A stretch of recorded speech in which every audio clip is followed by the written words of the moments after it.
Cari fratelli e sorelle miei, pace a tutti voi. Eccoci insieme, davanti alle parole che ci sono state offerte per domenica 26 ottobre 2025 e vi propongo di accoglierle come un invito a un viaggio interiore più che un semplice ascolto passivo, perché, se lo permettiamo, esse ci conducono lungo passaggi nascosti tra giustizia, umiltà e trasformazione.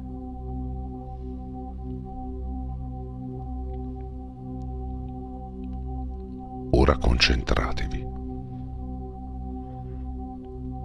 La scena si apre con il passo del libro del Siracide, capitolo 35, versetti 12-14, 16-18. che afferma: il Signore è un Dio di giustizia, che non fa preferenze.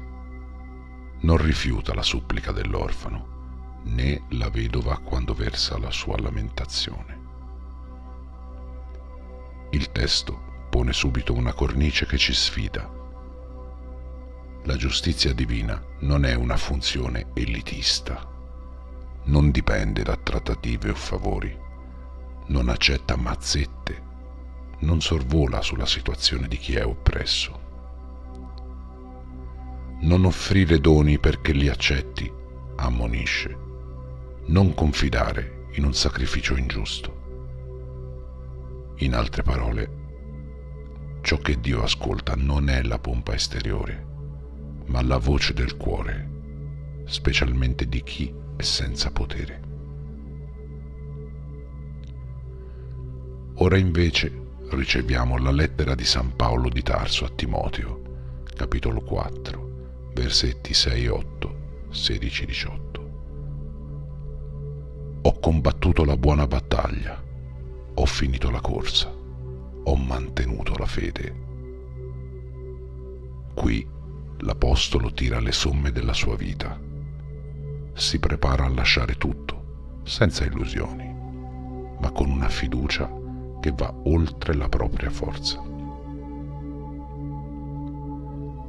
E finalmente ecco Gesù nel Vangelo secondo Luca, capitolo 18, versetti 9-14, che ci mette davanti alla parabola del fariseo e del pubblicano. Due uomini che salgono al tempio, due preghiere, due esiti.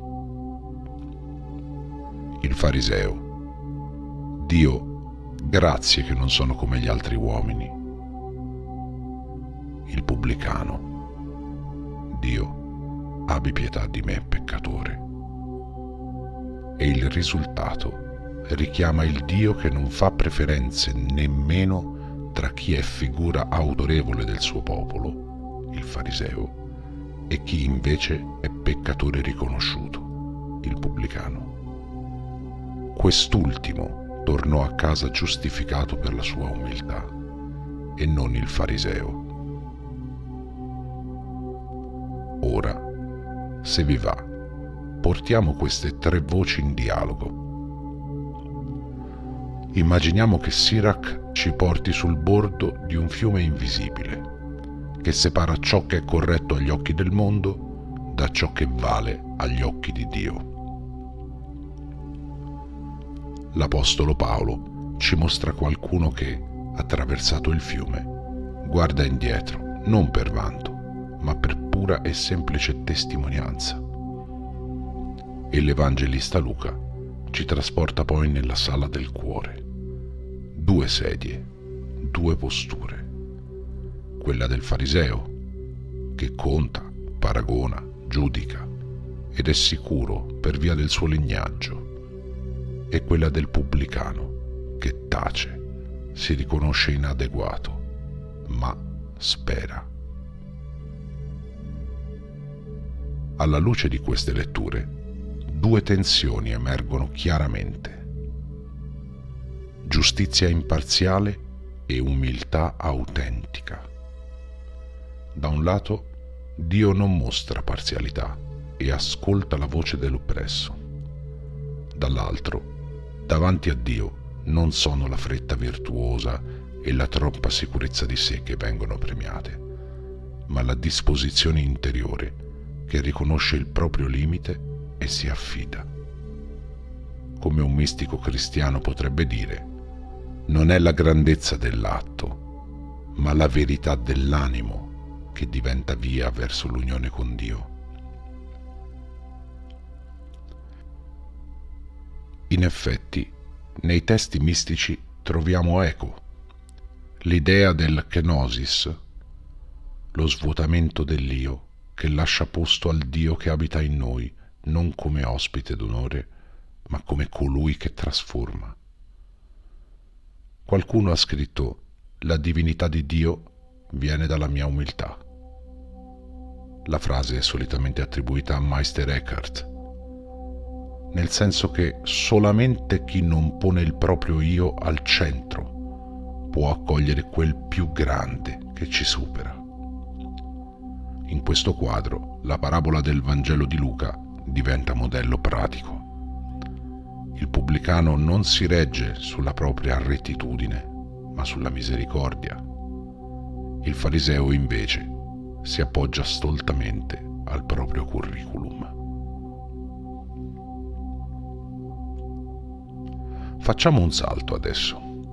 Nella sfera della Cabala ebraica si incontra la parola anavà, vera umiltà, non come contemplazione di sé, ma come riconoscimento del proprio posto nel creato. Non è abbassarsi per autodisprezzo, ma comporre una sintonia con l'origine. E la preghiera con kavanah, intenzione, non la formula recitata, ma l'anima che si dirige, diventa l'equivalente spirituale della supplica dell'orfano che il libro del Siracide descrive. Questa risonanza fra tradizioni non cristiane e cristiane ci fa capire che c'è qualcosa di profondo e universale in queste letture. Non la ribellione dell'io arrogante, ma il coraggio del cuore che si apre. Se consideriamo l'interpretazione psicologica, possiamo dire che la parabola mette in scena una dinamica d'ombra. Il fariseo porta proiezioni. Loro, io, meglio, e separa. Il pubblicano invece accoglie l'ombra, si rivolge verso l'origine e perciò passa dalla vergogna alla libertà. Carl Gustav Jung avrebbe potuto dire che l'integrazione dell'ombra è una forma di giustizia interiore che precede la forma sociale. Così, la giustizia che Siracide descrive, ovvero Dio non fa preferenza, ascolta l'oppresso, può valere anche in noi stessi. Non siamo chiamati a farci giudici, ma a lasciarci trasformare. E allora, come possiamo mettere in atto queste tre voci, trasformandole in un'esperienza che parli all'oggi? Ecco un modo concreto, una piccola proposta operativa. Chiudiamo gli occhi, se possiamo, e portiamo l'attenzione al respiro. Sentiamo l'inspirazione, l'espirazione. Poi leggiamo o ricordiamo la frase «Dio, abbi pietà di me, peccatore». Lasciamo che anche il corpo accompagni queste parole. Mani che si aprono, petto che si accende di riconoscenza. Poi pensiamo ad un'occasione recente in cui abbiamo partecipato a un gesto buono. E insieme chiediamoci: in che misura ero più attento a ciò che si vedeva o fatto, anziché a ciò che si viveva o sentito? Dove c'è stata comparazione altrui? Dove una piccola punta di orgoglio? Ci accorgiamo così del fariseo silenzioso che abita in noi.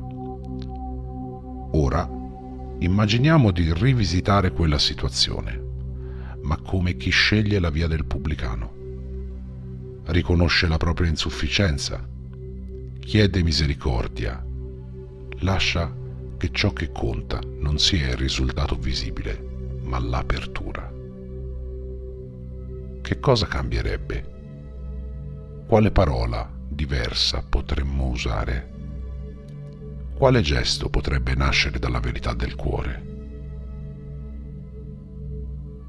Infine, proiettiamoci in un momento imminente, magari una conversazione con una persona che ci irrita o una decisione che dobbiamo prendere, e visualizziamo noi stessi con la postura del pubblicano, umili, consapevoli, aperti.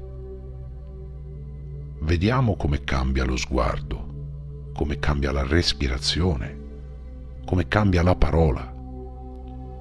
Immaginiamo l'esito, non solo andare bene, ma sentirci veri. Infine, chiudiamo con un gesto etico. Pensiamo a una piccola azione nei prossimi giorni, un ascolto senza pregiudizio, un sorriso al piccolo, un silenzio accolto, come la voce dell'orfano, della vedova che siracide dice essere ascoltata. Così la giustizia di Dio diventa anche nostra via. Questo non è un dogma, non è un manuale facile, è un invito che possiamo scegliere o meno.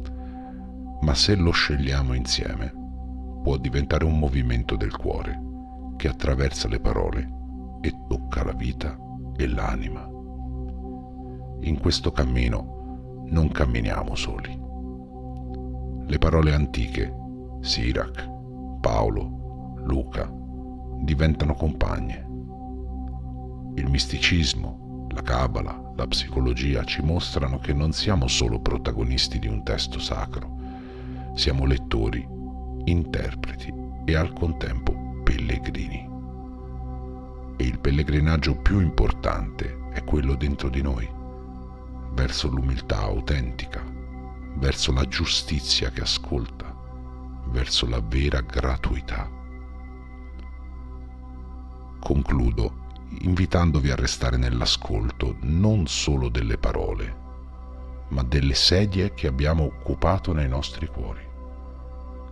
E se ci accorgiamo di essere sul posto del fariseo, possiamo alzarci e spostarci, perché, come dice il Vangelo, chi si esalta sarà umiliato e chi si umilia sarà esaltato. Un saluto a tutti voi.